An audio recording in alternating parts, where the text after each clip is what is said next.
Hello, everyone, and welcome. And thank you for joining this talk in which we aim to support you in regaining your strength and self confidence after a tough year of pandemic. Women are a compass for a changing world, but we are still living in a time of patriarchy, and women still experience body hatred, internalized discrimination, feelings of not being good enough, having to hide our inherent strength, competing for leadership roles and resources. The World Health Organization mentions that the pandemic has disproportionately affected women as they continue to be more vulnerable to social economic disparities through gender inequality, domestic violence, and economic uncertainty. But the most pressing social divides and political issues of our time needs women's wisdom, creativity, unity more than ever. And that's why we are here tonight, or this morning, or wherever you right now. We have people joining from all over the world. Um, I don't know what time it is for you right now, but thank you for joining. And let me introduce you to the amazing panel that we have here. Um, Myself. Uh, Hi, I'm Veronique. I'm the founder of Silata, which is a company on a mission to improve women's mental health through the power of meditation. And I'm honored and delighted to present to you an amazing panel. We do have actually three ladies we're expecting, but we're missing one. So hopefully she's joining soon. Might be also an issue with the time zones.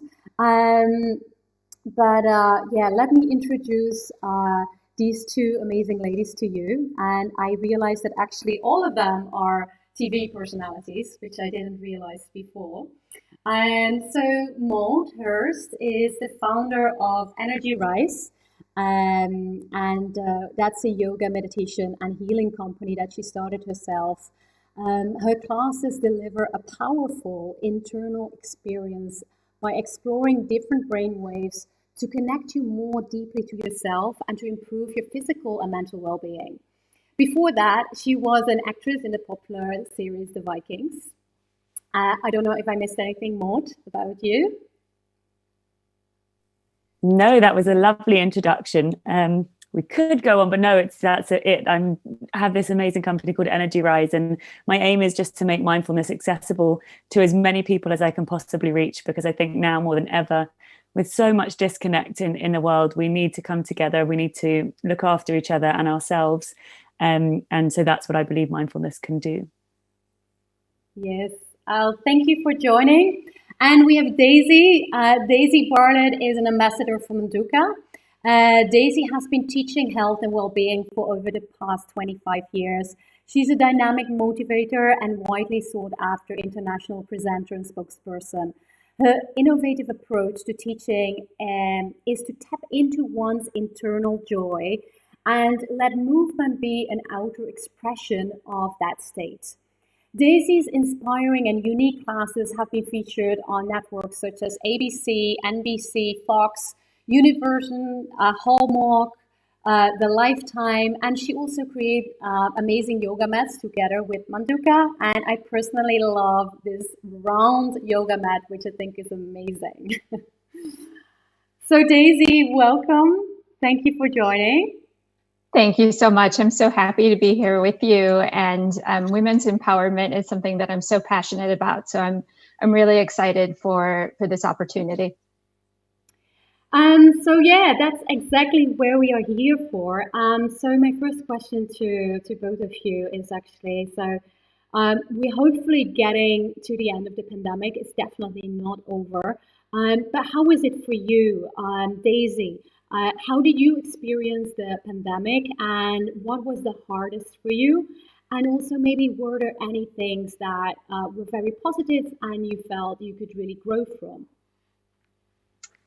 We were living in Los Angeles at the time of the pandemic, and I have two young sons. I have a 12-year-old and a 7-year-old. And at that time, my younger son was in kindergarten. And I felt like, oh my goodness, I feel very happy and very settled as a mother. I know that there's always opportunity to grow, but I kind of felt like I had found my stride a little bit. until Zoom learning began. And then I just didn't know what to do. And I felt very humbled and disheartened and wasn't really sure, okay, all of this chaos is going on around us, but how am I going to make sure that everything is stable for them within the safety and sanctuary of our home? And so finally, at some point, I had to surrender and just kind of go, you know what? It's kindergarten. If he misses a day, it's okay. Let's go back to the tools that I know help me and my own well-being, and especially my mental health. And so for me, I've been very lucky in this lifetime. I was gifted the practice of meditation as a child. And I kind of had that moment of like, oh yeah, let's do that. So we lived very close to the Pacific, which I do now as well. I'm just on the other side. We moved to Hawaii, so I'm looking at the ocean behind me, behind you beautiful ladies as well. And I would take my boys to the Pacific Ocean each morning, and we would breathe together and we would meditate together. And anytime that we began our day in that way, I felt like, okay, we're going to be okay. And I saw a quote at some point during the quarantine, and it said, when you can't go outside, go inside. And so it just felt right, and it felt true, and it felt like what my family needed. So it was a gift to be able to share sacred space with my children. Wow. Are you still doing the meditations now every morning with them? Not every morning. We've moved a little bit more to gratitude practices in the evening. The mornings in our home, I still have a very strong meditation practice. And when we have time in the morning to step to the ocean, we certainly do, which is more so on the weekends. But mornings in our home are full on. I've got two little boys who want to run to the backyard, jump on the trampoline, and now we've got like a 5-month-old puppy. So I begin my day in a very centered way. And what I'm finding at this stage is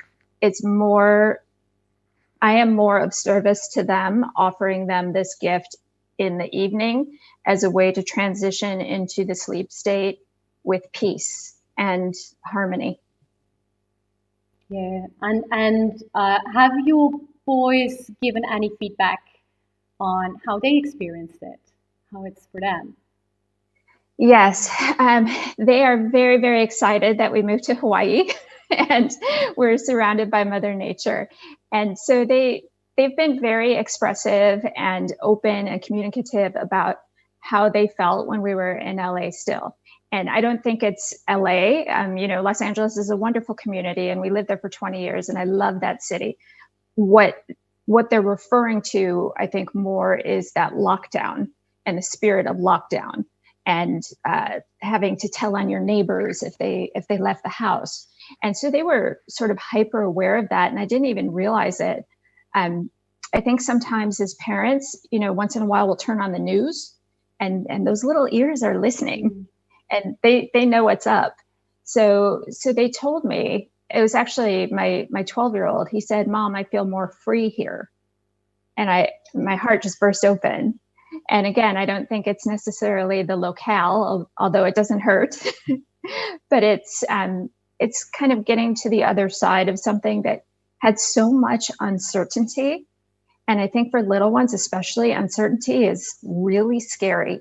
And so they look to us as parents to see what the reaction should or could be. And so it was up to me, and it is up to me as a mother to model for them my feeling of safety and stability within, which comes from my own practices. Yeah, well, you have that, as you said, you're very lucky and gifted that you got that as from a child, and you can now give that forward. That's a beautiful gift.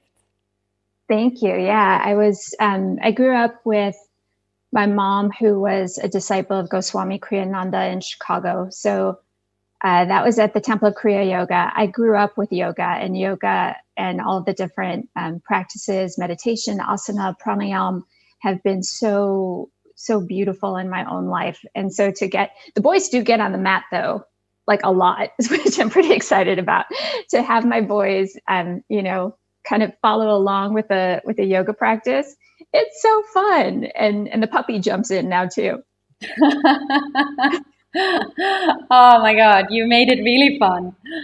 Like a nice thing doing together. That's beautiful. Maud, for you, how has the pandemic been? You were based in London. How has it been for you? And what was the hardest for you? And were there things also coming out that were actually beautiful and good, positive things?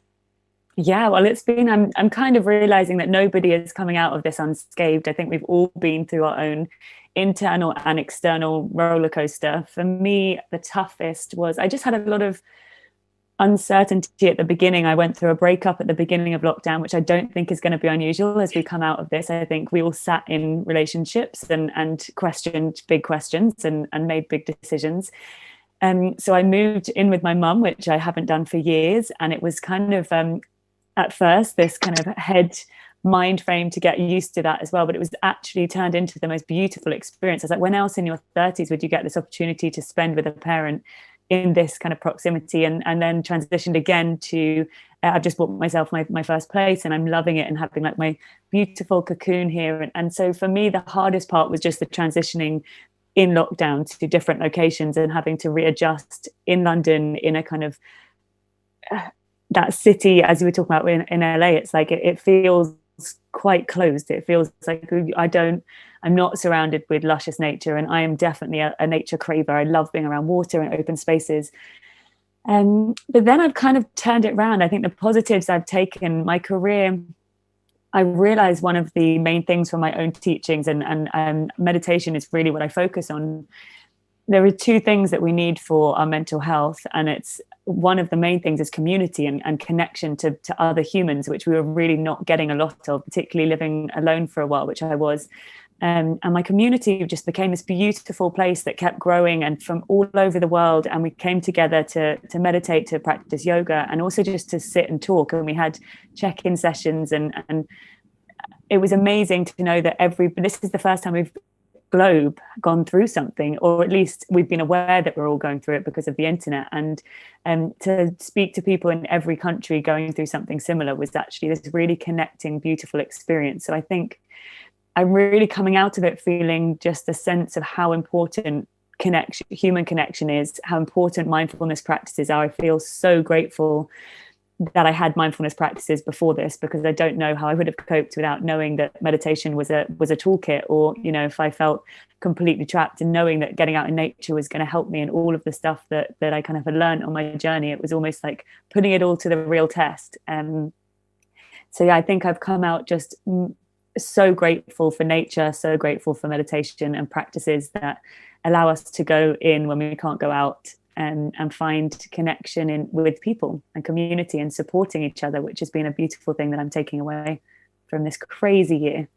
I love that, because I think a lot of people felt lonely and felt apart, and you went the other way. You really strengthened. Well, you actually live with your mom, because that's of course also something a lot of us couldn't visit. Parents had to stay away from them because they were of course more of a risk. So it's really beautiful to hear how you did it the other way around.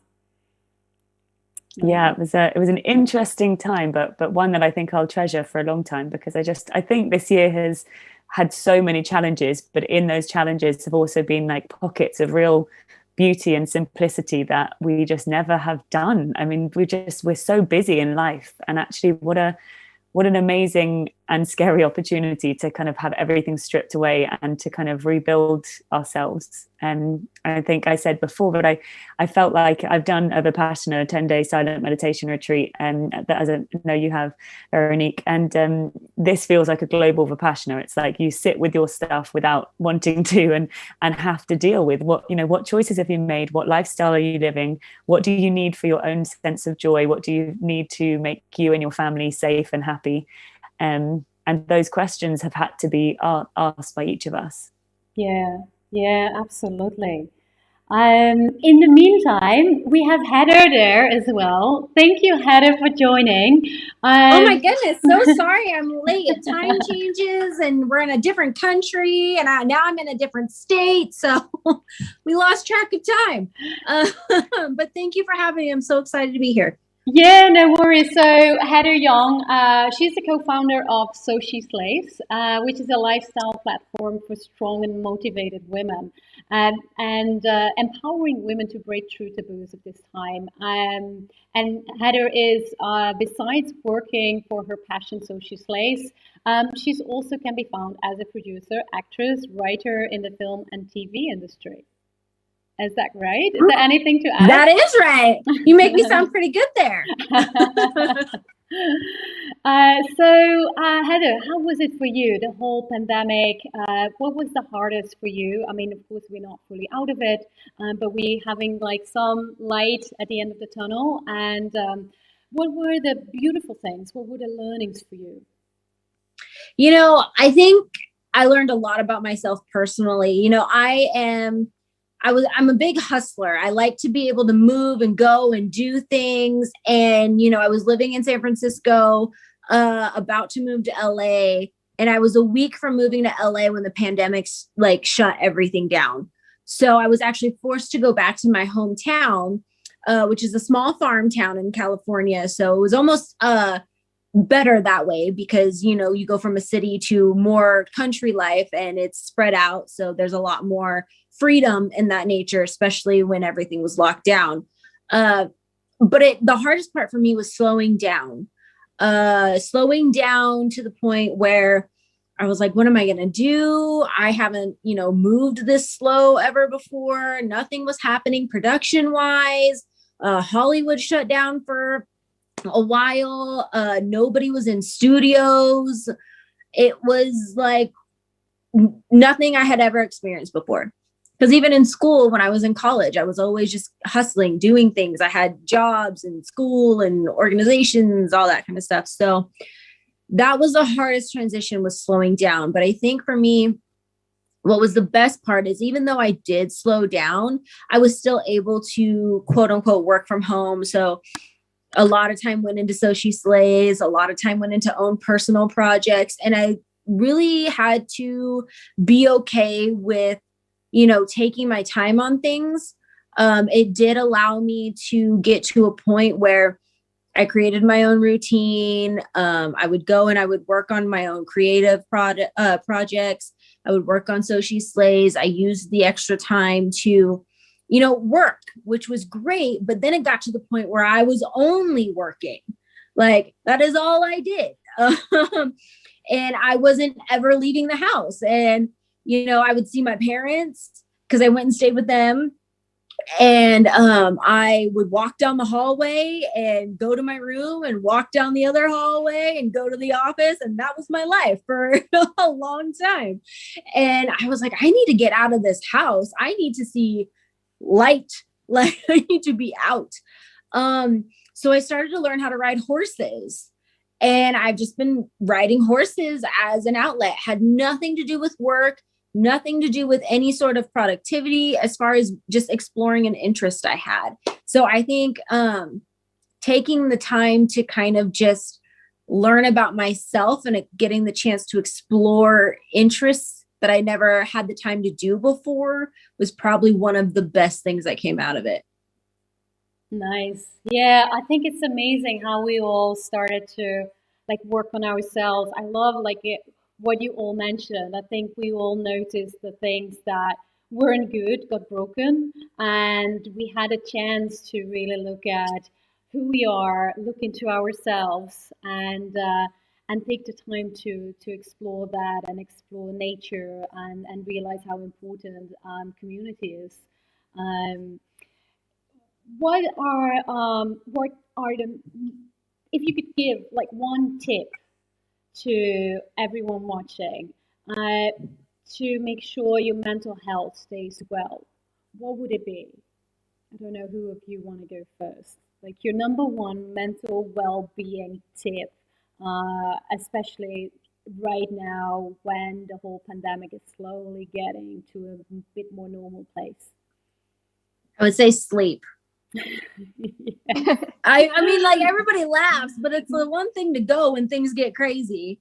It's like the first thing to go when things get crazy. And sleep is something that I never prioritized before the pandemic, but I prioritized during the pandemic. There was a whole lot, going on. But I have noticed that with sleep and prioritizing that, you are more productive. I mean, you may think that you are losing hours because you're sleeping, but you're actually able to do more, when you are fully rested. It's true. We all laugh at it, but it's so true. Like also your immune system, it doesn't function without good sleep. Like it's 7 to 8 hours sleep is super important. I also started prioritizing my sleep. It's kind of like, okay, it doesn't matter what, I want to get my 8 hours sleep because I function so much better, especially in a pandemic where you're barely leaving the house. I also realized that that's my thing. I prioritize. I would say to move your body. And for me, I have a very fast mind, and my brain, it kind of goes in circles, and I'm thinking about this idea and that project and choo, choo, choo, choo, choo. And in order to slow down all of that chatter, if I move my body, I can breathe and I can settle. And what I found is that, where the thoughts go, the energy flows.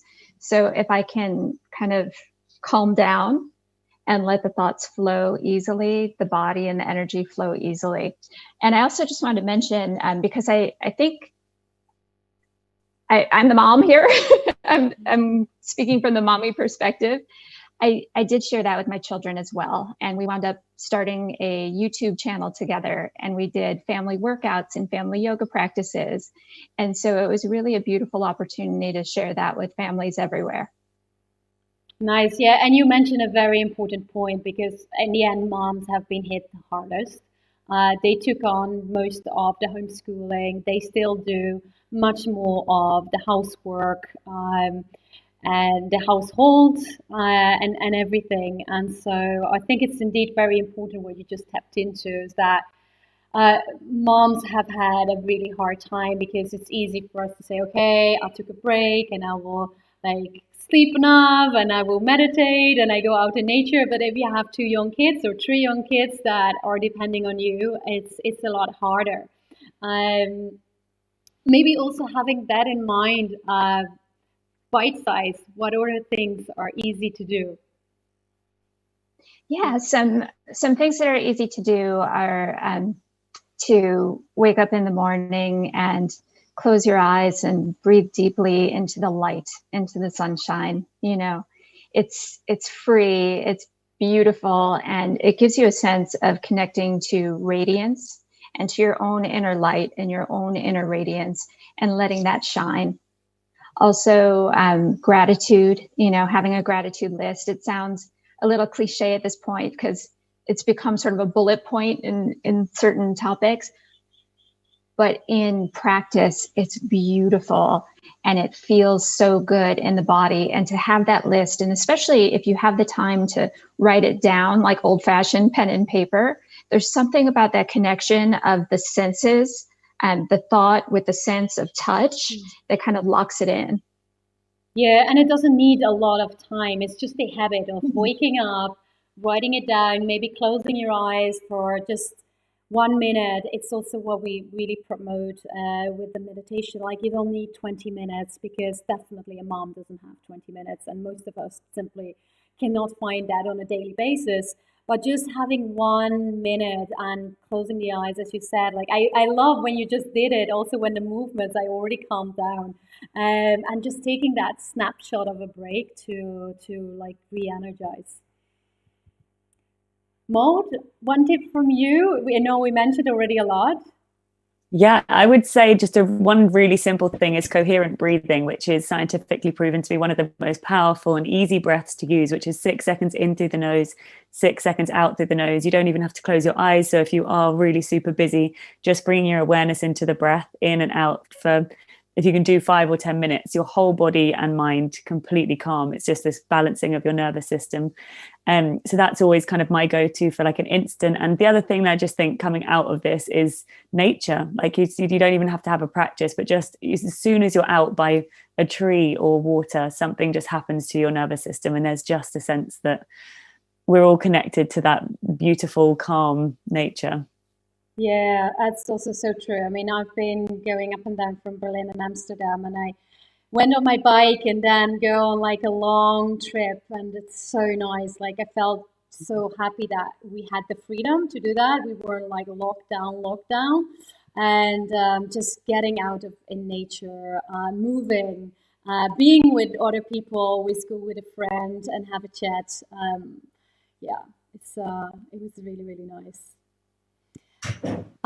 Going forward, like the pandemic is getting to an end, hopefully, but there's a whole legacy that we're living, that we're still going through. And what would you say that especially women can do to going to take care of their mental well-being in the coming months? I think connection and talking honestly is one of the most healing things. And I think tribally, women have just done this like for centuries and centuries. But there is something so powerful about groups of women and community that come together and share. And I think the more honest we all can be coming out of this and being really empathetic and taking time to kind of reconnect. But my suggestion is to try and find a community that you can kind of share and connect with. What would be some good ways to find community?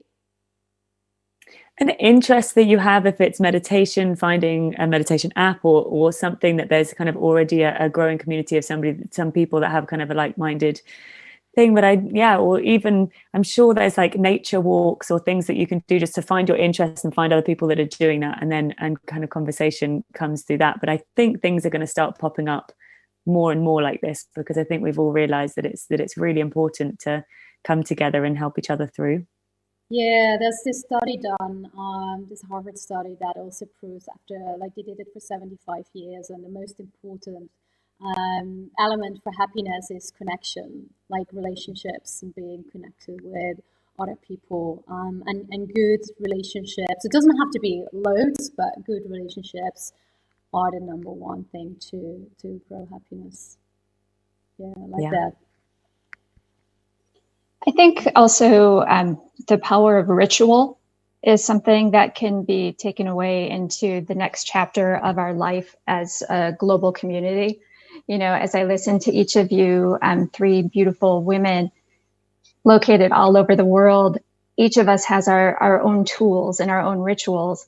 And, you know, there's some overlap and some are quite different. You know, there's horseback riding and meditation and deep breathing. And there's this beautiful sort of collage, if you will. And having a ritual to me has been something that settled my spirit. So like I leave my yoga mat out all the time. I think it's pretty. I leave it in the living room. And it's an invitation to simply pause, sit, and breathe. And as you were saying, Veronique, you know, 1 minute of meditation, it's such a gift. And that ritual soothes my soul. Yeah. Do you have what are your tips to say, okay, because a ritual, I love rituals and I think they're so powerful, but it's not so easy to build a new ritual in your life. What is your trick? How do you build new rituals in your life? I have my entire life calendar on my cell phone. You know, I'm always on that iPhone. And so I do build reminders and alarms for self-care. You know, it literally says 5:30 a.m. meditation. And so I remember, oh yeah, I'm supposed to take care of myself. I think I would anyway at this point because it's part of who I am. But just having that visual reminder. And when I'm working with private clients, because I teach prenatal yoga online, and so I've got a lot of beautiful pregnant women all over the world. Another super easy takeaway that I offer is every time you hear a cell phone ring, slow your breath down. Just easy little tips like that.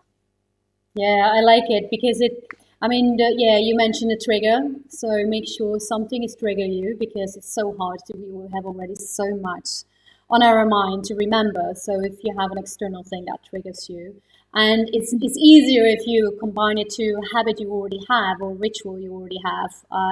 Like if I love this example actually because a cell phone normally triggers like there's something like there's this adrenaline and your heartbeat goes faster. So I really love this specific example that when you hear it, just calm down and take a deep breath and slow down. Nice one. Heather? I would say, I think my biggest tip is to just express yourself. I think a lot of people try to handle things on their own sometimes, and they it's not always the healthiest way to go about it, or they internalize it or they bury it deep. And I don't think that that is helpful to not only you, but to whatever you're facing. I don't think that that helps get you through whatever it is that you need. I mean, we advocate therapy all the time. We absolutely love going to therapy. Are constantly kind of asking people to take a look at themselves and to practice self-awareness when it comes to those things. So I would say definitely expressing yourself and not trying to have this picture perfect anything. Yeah, well, we are humans, right? So no one is perfect here. And I think we will help each other a lot if we just be open in how tough it is and how hard it is sometimes to be a mom or to go through the pandemic or be on your computer the whole day or whatever it is. And I think just being honest and open about it is supporting others much more than like the beautiful Instagram pictures that shows the world, oh, we are so brilliant and everything is good. It's just not, and it's not helping each other. On that, what would you say that women can do to really support each other? What are things that so being honest and open, but what are other things to really be there for each other and helping other women that maybe have had a really hard time to get them out of that down spiral?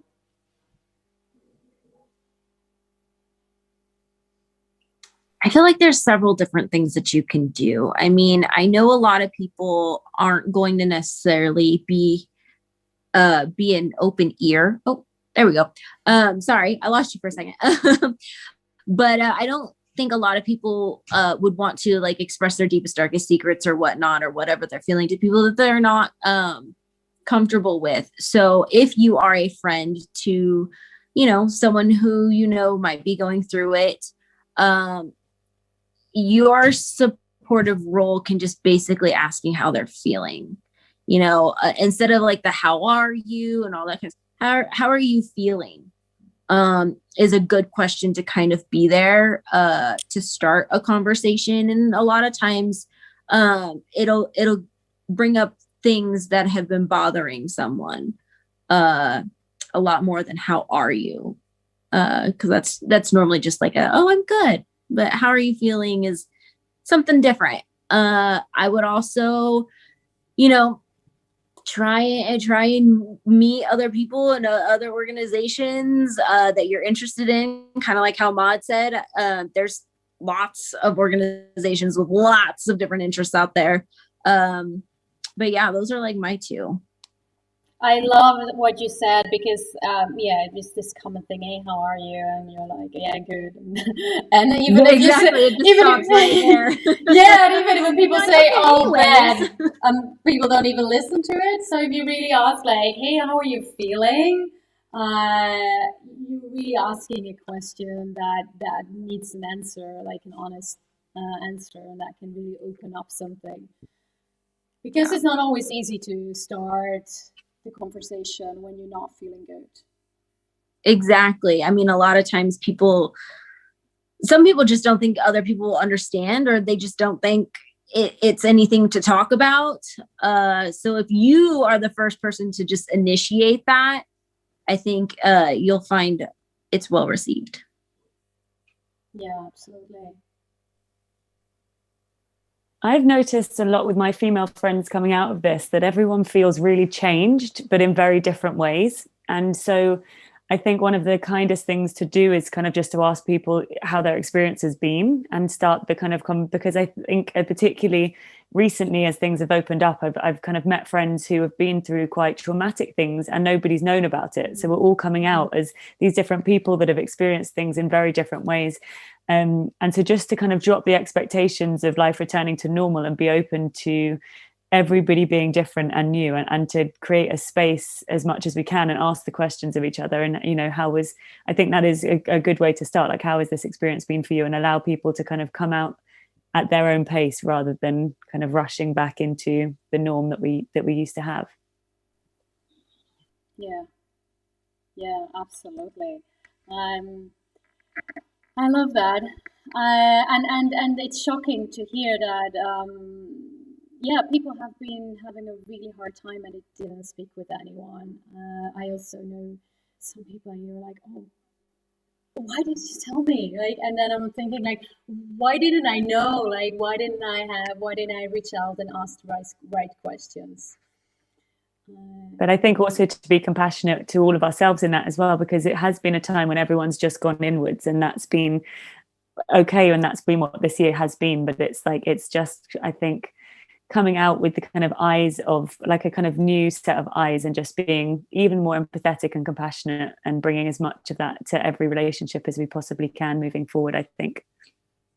Yeah.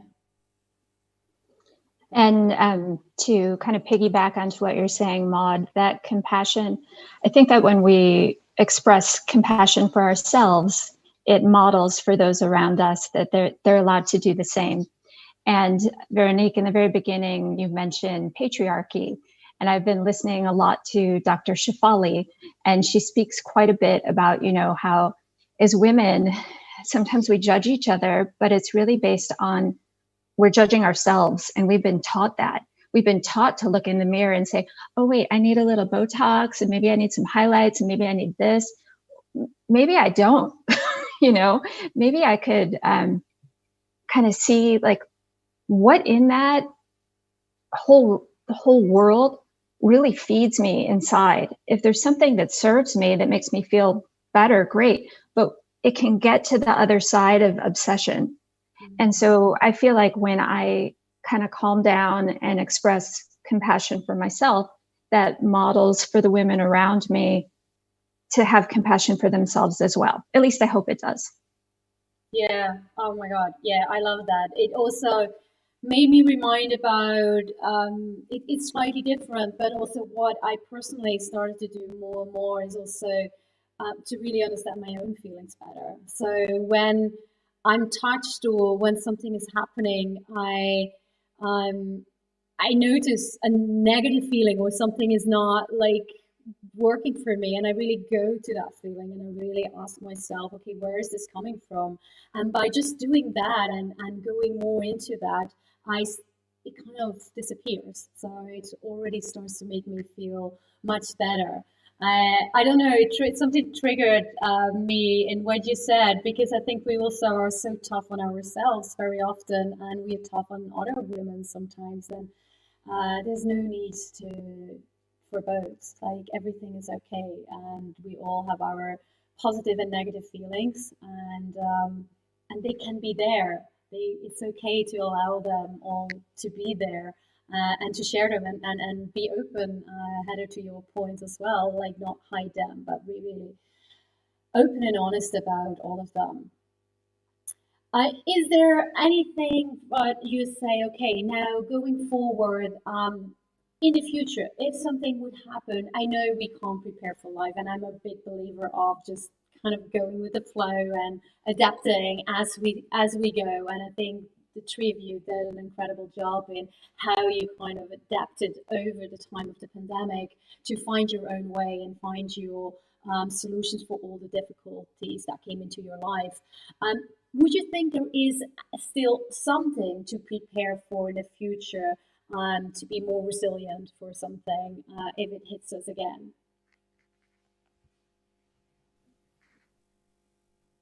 I think this whole pandemic and everything that we went through is preparation and enough in of itself. If anything like this should happen again, or any tragedies should occur, I think this last year did a really good job at preparing us for literally anything. We all learned bunches and bunches about ourselves. So I don't know if we can sit here and say there's one thing or two things, or even list off a couple of things. I think you take the lessons that you've learned personally in this last year, and then you just, use them as they apply. Yeah, keep them. Don't let them go, right? Yeah. I would say mindfulness practice for me, meditation has been just the biggest gift, and a regular meditation, and making it kind of something that I just don't miss. It's kind of become my ritual every day. And if you haven't got, or no, not necessarily meditation, but a mindfulness practice that really works for your individual needs, I was so grateful for it during this pandemic. And so I think just moving forward, having a toolkit of things that make you feel safe, so that when the external world shakes, you come back into yourself to find that safety. Yeah, we all got kind of a bit pushed to go there. And I think for all of you, meditation and well-being was already part of your daily practice. But I think a lot of people weren't, and started maybe during the pandemic. So I hope that people keep that part of it, and keep doing some inward focus. Yeah. So one of the things that we learn in the practice of yoga is that we have no control of our outside circumstances. We can only control our reaction, kind of. So one of the things, right? At least in theory, yes. Yeah. One of the things that I would highly recommend, and I use my cell phone, and it's a silly little thing, but protecting the rituals that you've created, whether it's the mindfulness practice, or as Heather said, being really open with your feelings, just protect it somehow. Yeah, nice. Is there anything else related to pandemic, personal strength, how to move forward, that you wanna share on this here? I want to say that there isn't, one right way to go about being mindful, to go about practicing meditation, or doing whatever it is that feels good to you in this space. A lot of people get hung up on, I got to go to a class, or I got to, devote 30 minutes or anything like that. I'm notorious for taking 2 to 5 minutes, in between each job or whatnot, and just sitting for a few minutes, taking a few breaths before I, get out of the car and go do something else. There's not one right way to go about it. Horseback riding is very meditative for me, to the point where, I can go a week without it, and it really does feel detrimental to my mental health, because I don't have that outlet that I'm so used to having. So there's not one right way. There's the right way for you. Yeah, fully agree. I'm kind of piggybacking on that I was just going to say, to just go at your own pace, and to, the world opens up. It doesn't mean that you have to go back to everything. And, if the restaurants are open, it doesn't mean you have to go back to the restaurants. Like, really listen into what is right for you, and listen to your own pace and set your own pace, because that's what's most important. And I would offer to check in with your body. The body doesn't lie. And when Heather was speaking about, speaking your truth and how you're feeling, sometimes when we can't get it out of our mouth, our body hides it. So there's a practice in yoga. It's called svadhyaya. It means self-study. So if we can just kind of take a moment to scan our bodies, and hey, I'm noticing my shoulders are up here or my hips are tight, we have sort of a roadmap where we need to go. Yeah, well, ladies, I'm super impressed with all the tips that you actually gave here and examples, because I believe we touched on almost every part that is really important to get yourself back into your strength, get back into your confidence. And well, one of the things we also spoke about is, of course, meditation, breathing, and connecting to yourself. And so I wanted to close the whole session with a meditation. As we've already spoken before, it doesn't have to be long. I thought to do like about 10 minutes meditation now, which is, of course, very nice. But I really want to emphasize as well, if you have only 1 minute, it's really better to do 1 minute than not doing it at all. And so I thought to do about 10 minutes meditation, and it will also be immediately the start for everyone who wants to join our 2-week meditation challenge. As of tomorrow, we continue for 2 weeks. So if anyone wants to sign up, you can still go to zulatajourney.com and you will get an email every day to be supported and reminded of doing your meditations to hopefully get that ritual of meditation into your life, if it's not a habit yet for you. And so let's do this together before we close. So I know you ladies are very experienced meditators. For everyone else who is not, just make sure you're comfortable. You can sit on a chair, you can sit on the ground, as long as you keep your spine straight. So make sure you're not leaning backwards towards anything. And just take a moment to get comfortable in this moment. You can put your hands either on your lap or you can put them on your knees, whatever is most comfortable for you. And then when you're ready, slowly close your eyes and settle into this moment. So for this meditation, I would like to focus on your emotions and how they could show up into your body, especially when you're stressed. And we'll start with an alternating nostril breathing to give you an extra boost of energy and focus. Now, what we do with Silata as well is we use anchor meditation. And I don't know if you have anything on you, maybe a piece of jewelry that you can hold on to. And take a deep breath to relax and sink into yourself. And acknowledge yourself for taking the time for you and nothing else. And set yourself an intention for today's meditation. And if you have an anchor you can hold on to, hold it and feel your intention.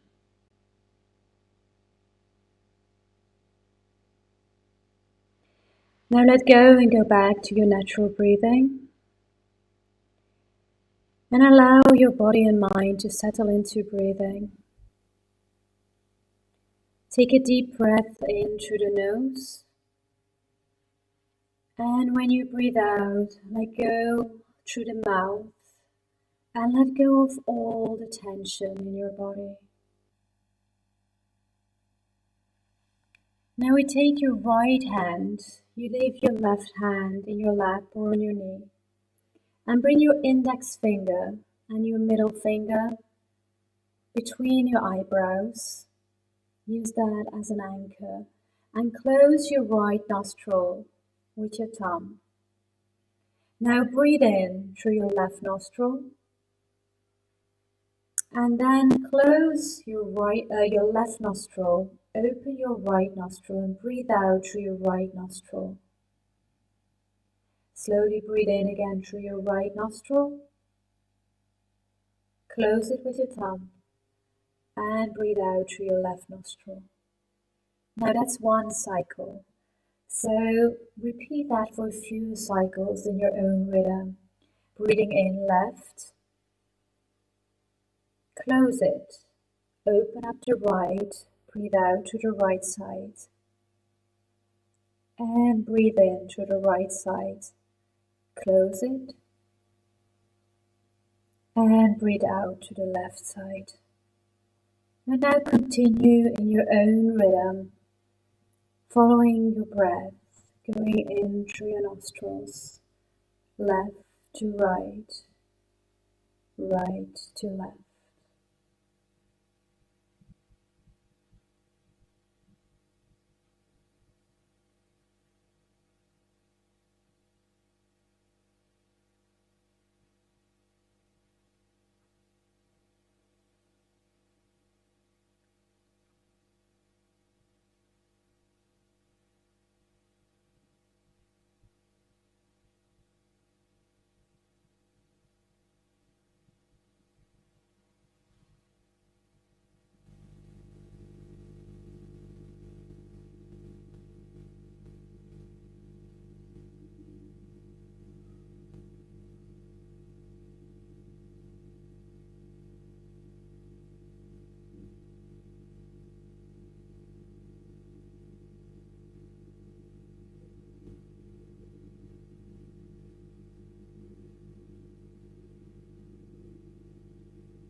Keep breathing in your own rhythm.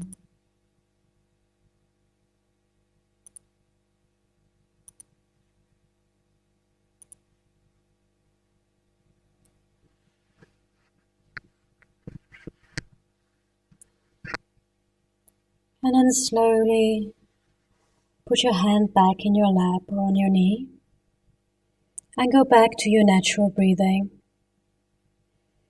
The next time you find yourself doing so many things at once, or a sense of panic or anxiety begins to arise, take a few rounds of alternating nostril breathing to calm down and get back to yourself. Now hold on again to your anchor and connect to your intention. And feel that your intention is within you. Now sit straight and follow your breathing. And consciously bring to mind a difficult feeling or situation that still holds an intense emotion for you. This can be a fear, a sadness, shame, or anger. Take a moment to fully recall the situation.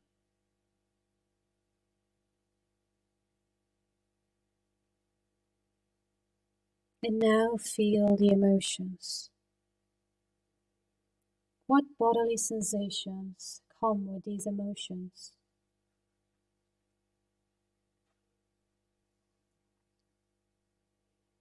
Check if you can tell where in your body you feel these emotions. Maybe tension, maybe heat, shaking or stiffness, or maybe nothing at all, and that's also okay.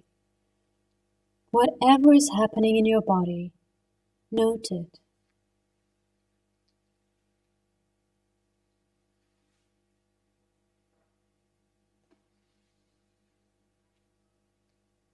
Now bring your focus to the part of your body where those sensations are the strongest.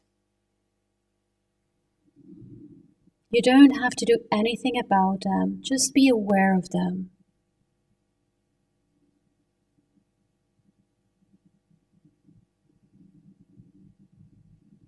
And as you sit with them for a while, do these sensations change? How are you feeling them right now?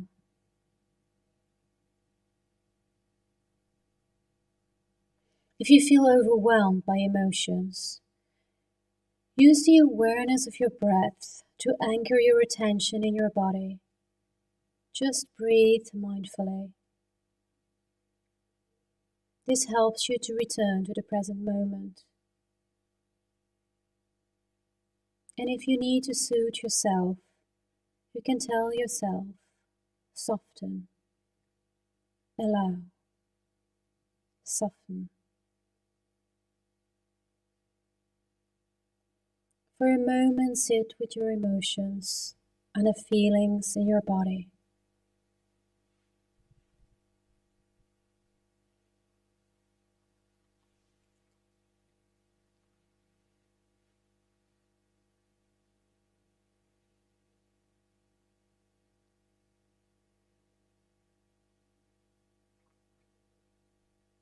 You can now feel your emotional strength becoming stronger.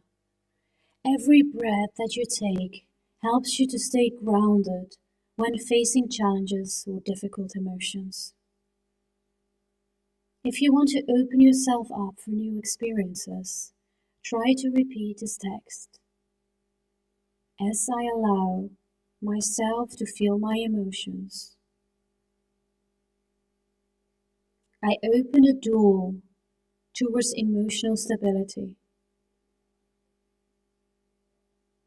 I am emotionally aware. I have power over my emotions.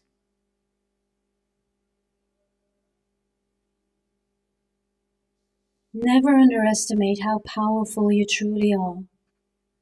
You have the power to create more positive experiences in your life by being a source of positive energy, kindness, compassion, and love in the world.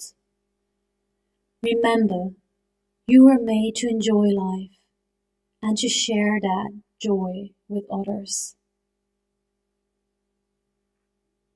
Take one more time your anchor, if you have one, and connect to your intention you set for yourself.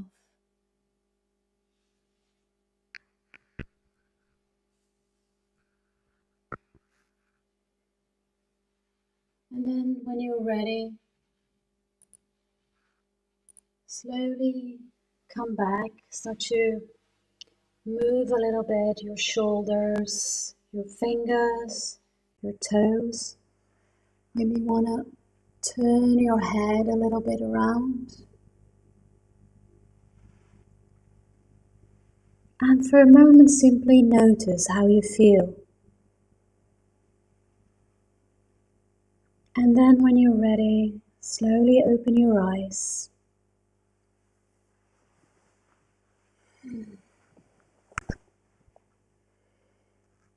How do you feel, ladies?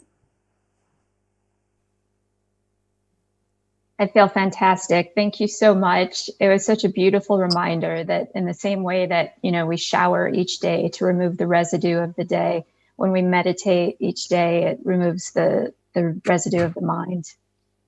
Yeah, I love that. Nicely said. Exactly. Thank you, Veronique. That was beautiful. Feel so relaxed, ready to drift off into a beautiful sleep tonight. Yeah, luckily you're in London, so bedtime soon. Yeah.